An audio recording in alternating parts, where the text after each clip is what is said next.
स्वभाव से भी बंधायमान नहीं होना चाहिए,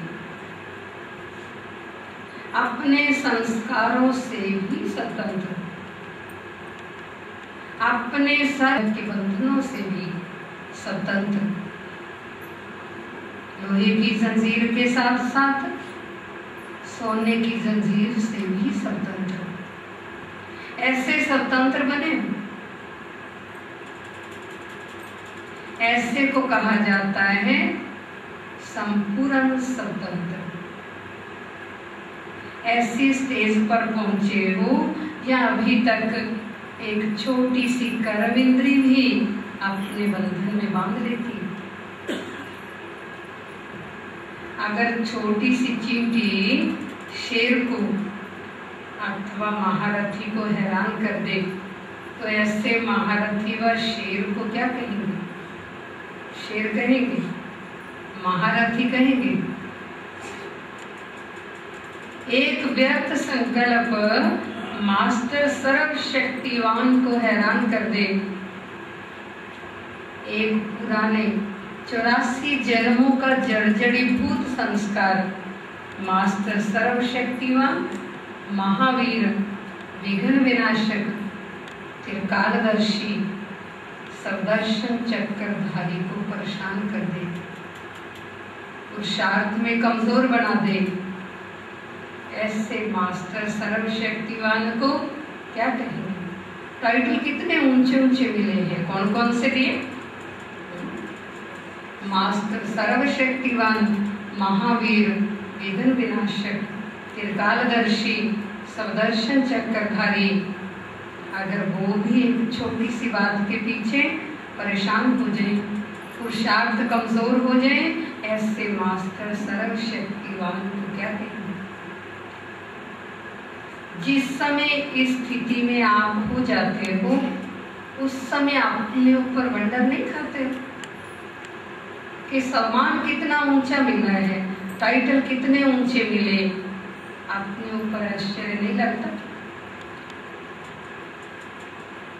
ये शब्द निकलना कि मुझे वे वशीभूत बना लेते हैं, वह बाप की याद का अनुभव नहीं है, बाप द्वारा कोई प्राप्ति नहीं है, छोटे से विघ्न से घबरा जाते हैं। निरंतर अतीन्द्रिय सुख का हर्ष नहीं रहता, खुशी का अनुभव नहीं कर पाते। क्या ये बोल ब्राह्मण कुलभूषणों के हैं?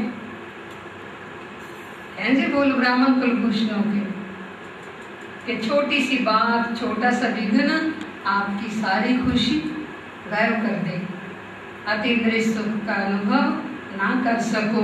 क्या जी बोल ब्राह्मण कुलभूषणों के हैं? ऐसे ब्राह्मणों को कौन से ब्राह्मण कहें?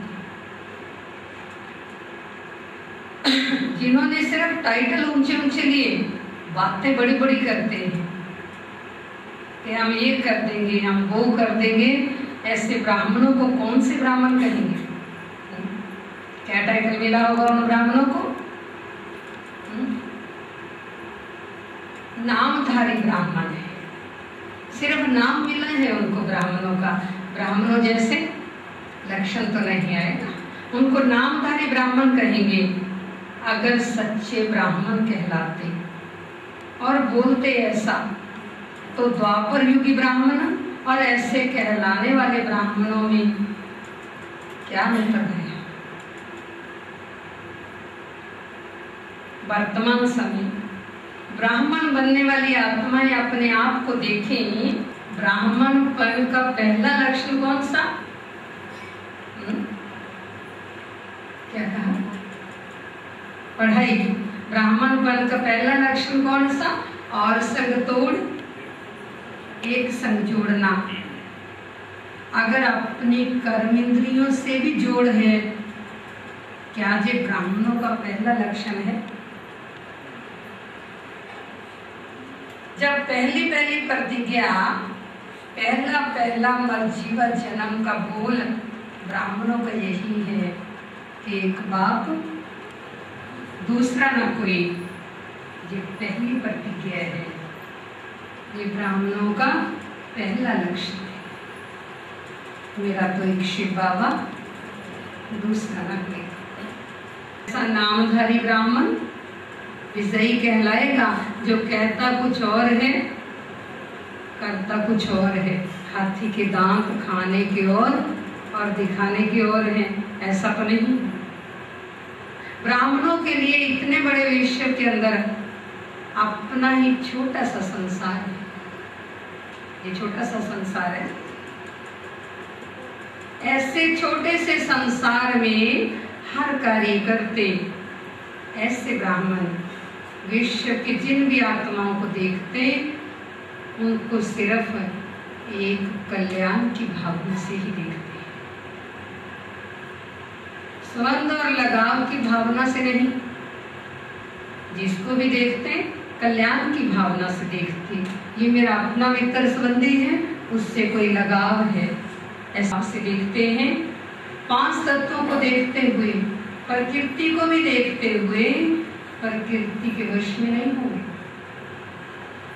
लेकिन प्रकृति को सतो प्रधान बनाने के कर्तव्य में तत्पर रहेंगे। प्रकृति के पांचों तत्वों के वश, अपनी प्रकृति के वश में कैसे हो सकते हैं? जो अभी प्रकृति को वश नहीं कर सकते, वह भविष्य में सतो प्रधान प्रकृति का सुख भी नहीं पा सकेंगे। तो प्रकृति के वश तो नहीं होते हो। ये तो ऐसे हो गया जैसे कोई डॉक्टर रोगी को बचाने जाए और खुद ही देख करके रोगी बन जाए। उसको डॉक्टर मानेगा कोई?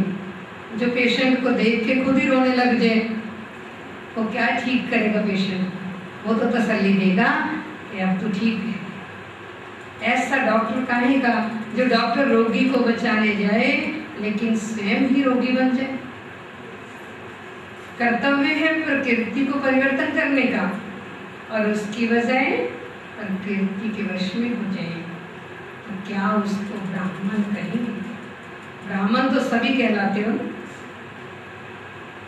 कोई कहेगा कि मैं ब्राह्मण नहीं हूं, मैं तो शूद्र हूं, ऐसा बोलते हो कभी? कि मैं ब्राह्मण नहीं हूं, मैं तो शूद्र हूं, नहीं बोलते। ब्राह्मण बनना अर्थात ऐसे लक्षण धारण करना। तो ऐसे लक्षणधारी हो या नामधारी ब्राह्मण, लक्षणधारी ब्राह्मण हो या ना, क्या कौन से ब्राह्मण है? ब्राह्मण जन्म की विशेषता क्या, जो और कोई जन्म में नहीं होती? ब्राह्मण जन्म की विशेषता है अन्य सर्व जन्म आत्माओं द्वारा आत्माओं के होते, लेकिन ये एक ही ब्राह्मण जन्म जो परम पिता परमात्मा द्वारा डायरेक्ट हुआ है। देवता जन्म भी श्रेष्ठ आत्माओं द्वारा होता, परमात्मा द्वारा तो नहीं होता। ये संगम का एक ही जन्म है जो डायरेक्ट परमात्मा द्वारा हुआ है। तो ब्राह्मण जन्म की विशेषता जो सारे कल्प के अन्य कोई जन्म में नहीं, ऐसा विशेषता संपन्न जन्म है। तो उन आत्माओं की भी विशेषता क्या होनी चाहिए? जो बाप के गुण, वे ब्राह्मण आत्माओं के गुण होने चाहिए। जो बाप के गुण, वो ब्राह्मण आत्माओं के गुण होने चाहिए। वे गुण भी इस ब्राह्मण जन्म के सिवाय और कोई जन्म में नहीं आ सकते। जैसे इस ब्राह्मण जीवन में त्रिकालदर्शी, त्रिनेत्री, ज्ञान स्वरूप बनते हो, वैसे और जन्म में बनेंगे क्या? तो जो सिर्फ